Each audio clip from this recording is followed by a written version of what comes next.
ایک شخص تھا، بادشاہ تھا، بڑا عجیب اس نے وصیت کی اپنے بیٹوں سے، میں مر جاؤں نا تو مجھے دفن نہ کرنا، مجھے ایک لوہے کا صندوق بنانا، لوہے کے میرا جو تابوت ہے وہ لوہے کا بنانا، اس تابوت کو ایک لوہے کے صندوق میں ڈال دینا اور اس کو چھت کے ساتھ لٹکا دینا، دفن نہیں کرنا۔ بچوں نے کہا یہ کیسی وصیت کر رہے ہیں آپ بادشاہ سلامت؟ کہتا ہے میں یہ وصیت اس لیے کر رہا ہوں کہ میں قبر میں جاؤں ہی نہ، جب قبر میں جاؤں گا نہیں تو عذاب بھی نہیں ہوگا۔ اس کی اپنی منطق تھی، تو مرا تو بچوں نے اس کی وصیت پر عمل کیا، لوہے کا تابوت بنایا، اس کو تالا لگایا، اس کو لوہے کے صندوق میں ڈالا، اس کو بھی تالا لگایا، پھر زنجیر سے اس کو لٹکا دیا چھت کے ساتھ۔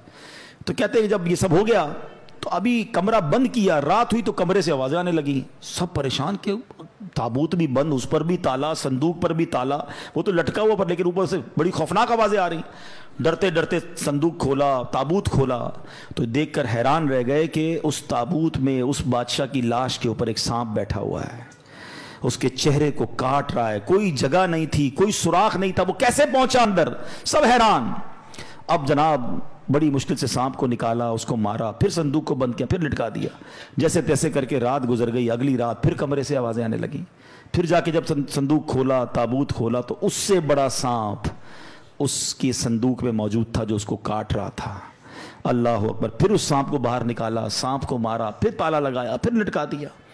اگلی رات پھر آوازیں، جب دیکھا تو پتہ چلا کہ اب تو اندر آگ بھڑک رہی ہے۔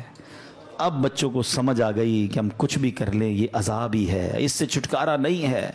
وہ بادشاہ کی لاش کو نکالا اور قبر میں دفنا دیا۔ اے میرے پیارے اسلامی بھائیوں، یہ سمجھنی ہے بات۔ ہو رہی ہے عمر بسلے برف کم، چپ کے رفتہ رفتہ دم بدم۔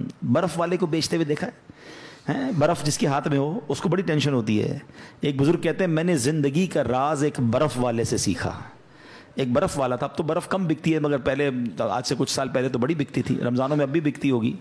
تو وہ کیا کہتا ہے؟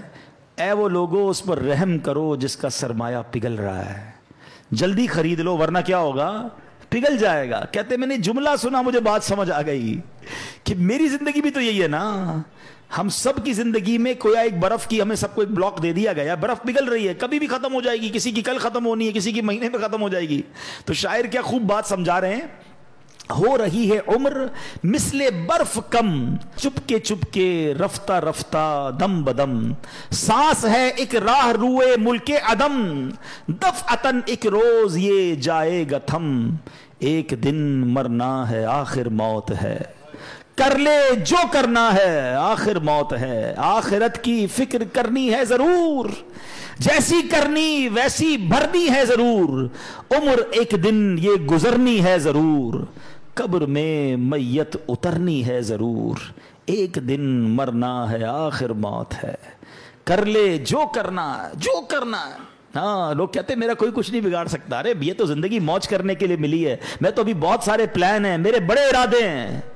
شاعر کہتا ہے کر لے جو کرنا ہے آخر موت ہے، مرنا پڑے گا اور مرنے کے بعد اپنی کرنی کا پھل بھگتنا پڑے گا۔